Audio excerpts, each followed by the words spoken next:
Hey, as Tim said, my name's Paul. I'm a student minister here at Grace City Church, and I'm going to be preaching today. And I'm really excited to be getting into the book of 1 Peter once again. If it's your first time here tuning in, we've been going through the book of 1 Peter as a church together.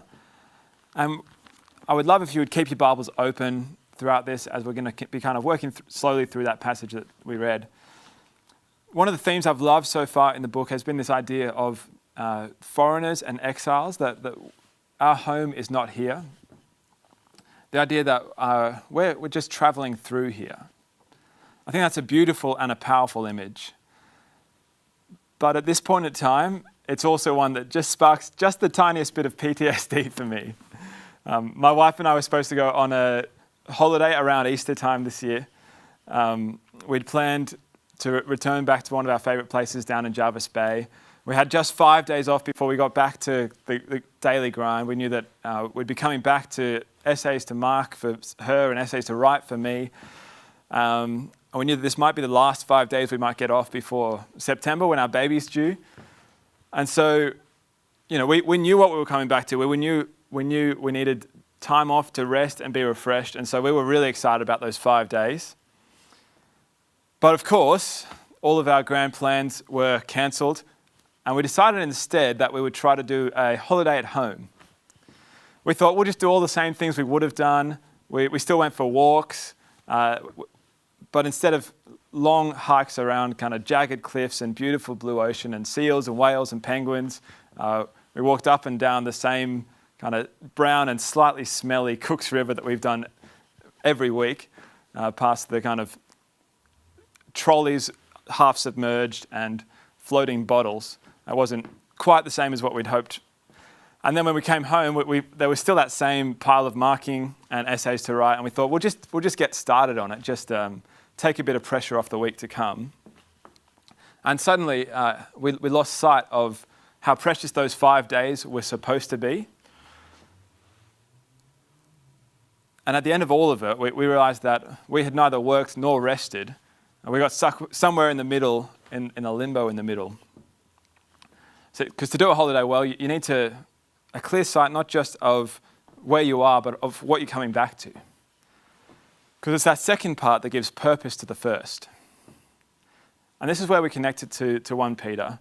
When we're clear on where we're coming home to, that's what helps us to know how to live as travelers. So when you know you're coming back to the daily grind, you're going to do everything you can to rest, be refreshed on your time away. On the other side of things, if you're on a business trip, you're a different kind of traveller. You've got your boss to come back to who might ask you to give account for what you did on your trip. And so you're going to live differently while you travel, knowing what you're coming back to. Well, what if you knew that at the end of your travels, you were going to meet the judge, the impartial judge of the universe? How would that change the way that you travelled? If we're travellers here on earth, then 1 Peter 1 verse 17 tells us what we're coming back to. Since you call on a Father who judges each person's work impartially, live out your time as foreigners here in reverent fear. So that's the theme we're going to be digging into today. How does that knowledge shape the way that we live here on earth? To know that God is going to bring perfect justice in the world. We're going to work our way slowly through the passage to try to answer that question. And as we do that, we'll see that, surprisingly, it begins with fear.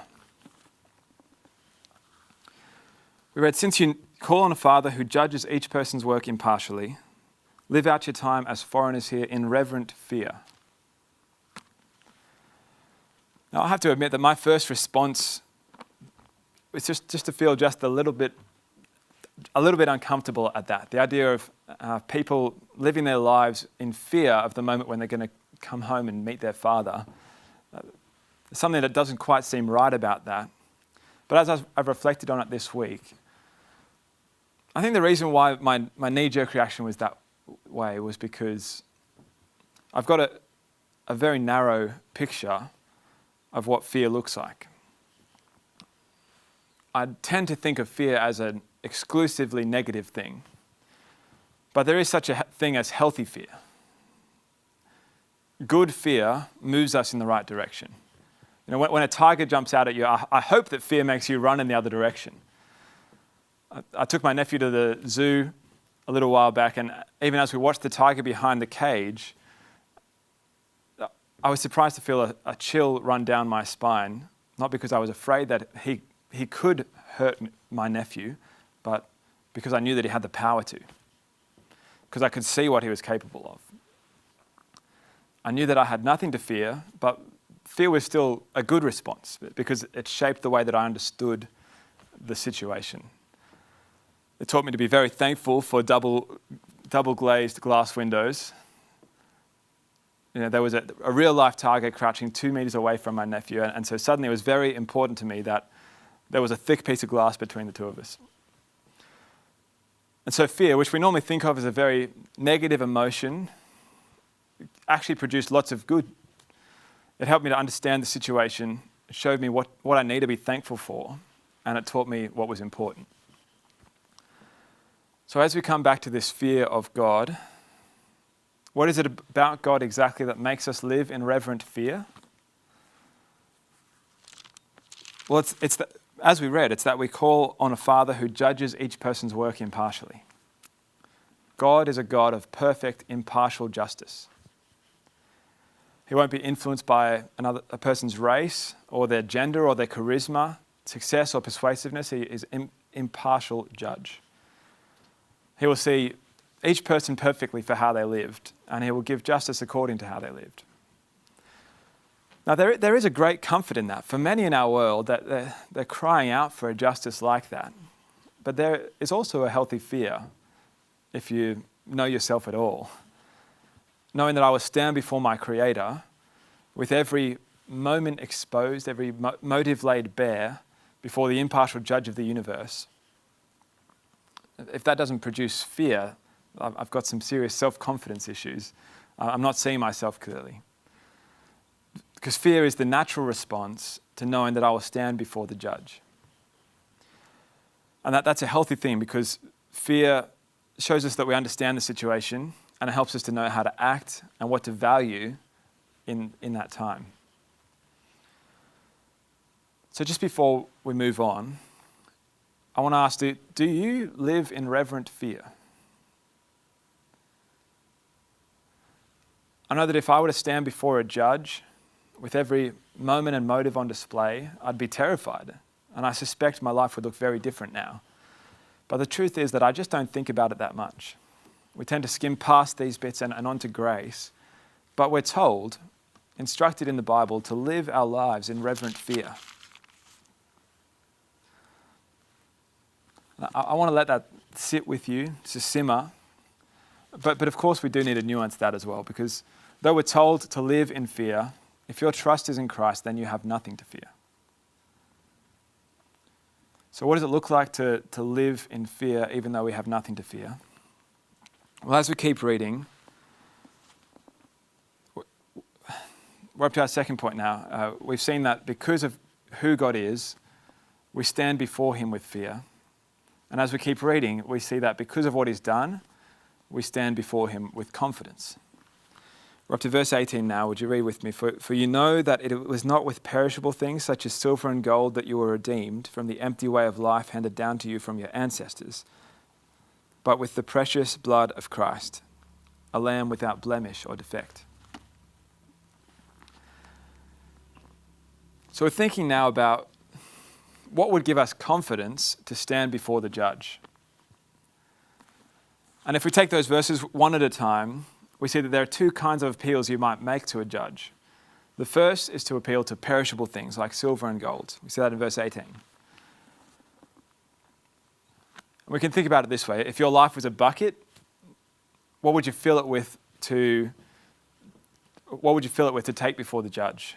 To appeal with perishable things, you might say, I spent my life making the most money that I could, silver and gold. And the judge would say, well, your bucket is empty because all of those things have faded away. If that was your answer, he would say, you lived an empty way of life. Because verse 18 tells us that no amount of perishable things can redeem us from the empty way of life. And I think we know that silver and gold can't buy us a place in heaven. But I wonder what else we might put in that category that we might think could. There might be other things we live for. Maybe it's to be successful and famous, but we know that fame fades. It might be to be the most beautiful. We certainly know that beauty fades. But what about other things, other more permanent things? What about I raised a great family? Well, even that fades in the end. It's a great thing, but it fades. What about all the good that I did in my life? The difference that I made to the lives around me, when I fed the hungry, when I cared for my neighbour.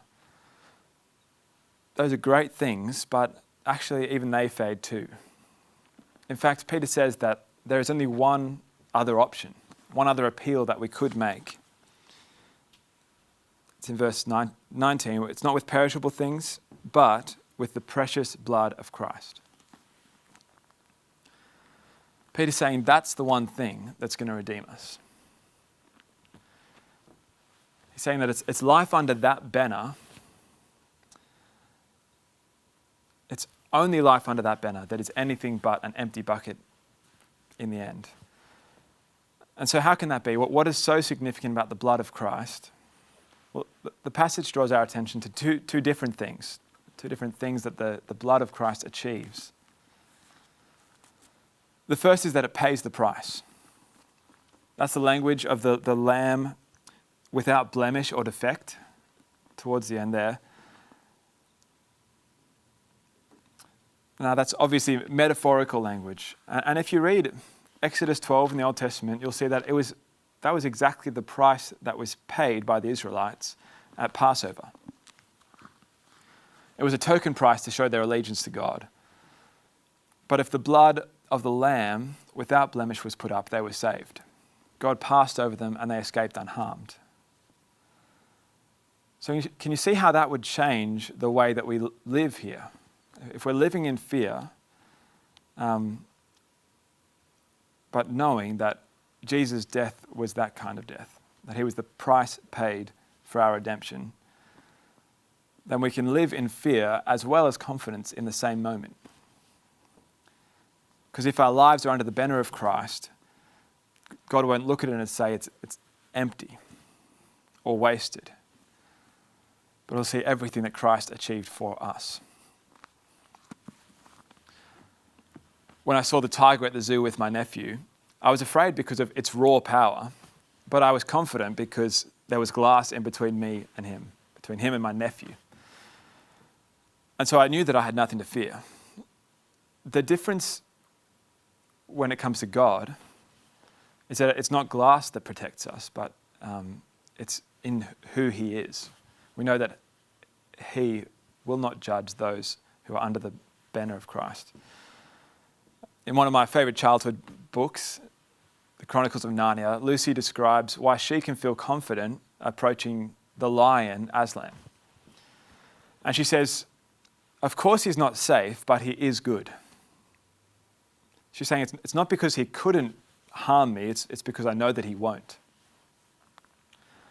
And our fear of God, it kind of falls into the same sort of category. It's not that he couldn't judge us and condemn us for the wrong that we have done, but that if our trust is in Christ, then we know that he won't. Now, I said there were two things. The first is the blood of Christ pays the price. The second thing is that it gives meaning to our lives in the here and now.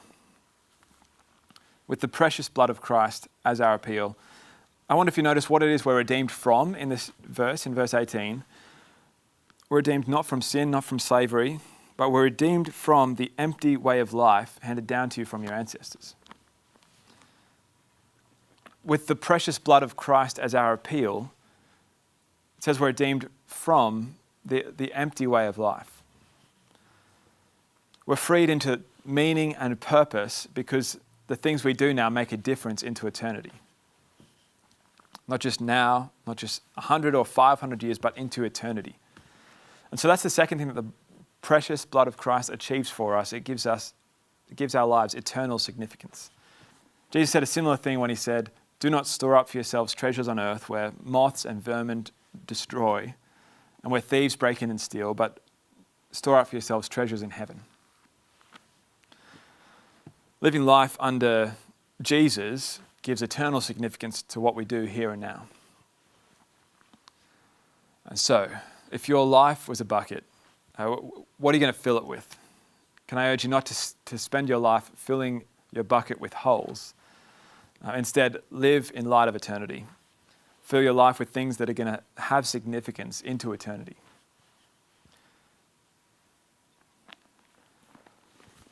Now, we've seen that knowing who God is, the judge, we stand before him with fear. And knowing what God's done in sending Jesus, we stand before him in confidence. That fear is grounded in confidence. As we finish off the section of 1 Peter, we see that all of this means we can place our faith and hope in God. With confident fear, we can trust him. Read with me from verse 20. It says, "He was chosen before the creation of the world, but was revealed in these last times for your sake.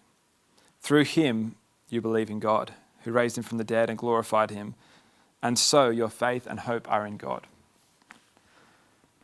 So our faith and hope are in God. But did you notice where that faith and hope come from? How do we believe in God? Well, it's through him, through Jesus. And how are our faith and hope in God? It's because God raised him from the dead and glorified him. So these last two verses teach us that Jesus is the foundation of our hope. And there's two reasons why that's important to understand. The first is that it roots our faith in reality. It's possible that you've been listening through this whole talk and thinking that it's a great thought experiment. This idea of a cosmic judge. It's a great way to motivate people to do good. To imagine that they might stand before an impartial judge one day who sees everything. But who's to say if it's a reality? Well, the extraordinary claim of Christianity is that God isn't some distant, unreachable creator judge. This is the God who came into history. The God who was revealed, to use the language of verse 20. There are many religions that claim to have a revelation from God, that God has revealed something through a person. The difference with Christianity is that Jesus didn't claim to have a message from God, he claimed that he was God. And then he backed up that claim by doing something that only God could do. Verse 21 says that God raised him from the dead, and so your faith and hope are in God.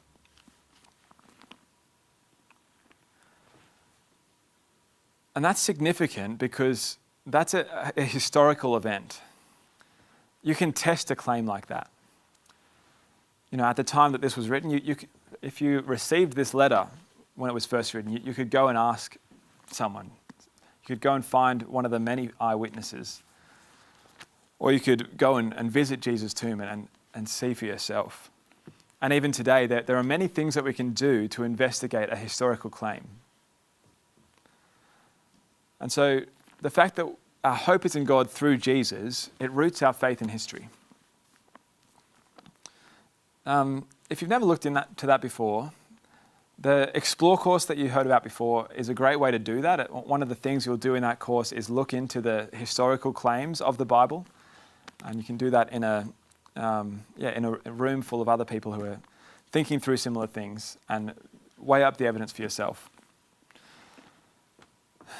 But there's one other thing that there's one other part to this, knowing that it's through Jesus that we believe in God. It's significant because it roots our faith in reality. It's also significant because it reveals God's intention for us. That's because it's God who sends Jesus. It's God who raises him. It's God who glorifies him so that our faith and hope might be in God. That's significant because it shows us that this God who you stand before, he wants you to be his child. He's revealed himself through Jesus so that your faith and hope might be in him. We started today with the realization that our Father is the judge of the universe, but we can't forget too that the judge of the universe is our Father, and he wants his children to put their trust and hope in him. I hope you know that you are treasured by God. I hope you know that he gave the most precious thing in the universe so that you could trust him.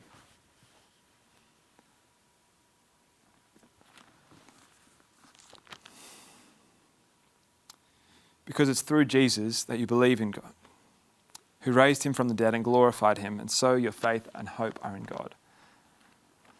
So let's go back to that image we started with, this idea that we're just travelers here. The earth is not our home, but we know that at the end of our travels, we're going to face the judge of the universe. Well, how would you live differently if you really believed that that was true? If you really believed that one day you were going to stand before the judge of the universe? It might change how you live as you try to fill your bucket with things that are going to be significant into eternity. It might change where you hope, knowing that nothing perishable will mean anything in the end. It might change who you trust, knowing that the God of the universe is also our Father, who wants his children to trust in him. To finish, I'm going to pray that he would. Would you pray with me? Mighty God and judge of the universe, we praise you because you're a Father who cares about his children. We want to thank you for sending Jesus to show us our worth to you, as well as our unworthiness before you. Because we know that nothing we could offer from this world would be significant in light of eternity, and so we praise you that we can trust in Jesus because he is. I pray that we would place our faith and hope firmly in you, and that our lives would be wholly under the banner of Christ. Amen.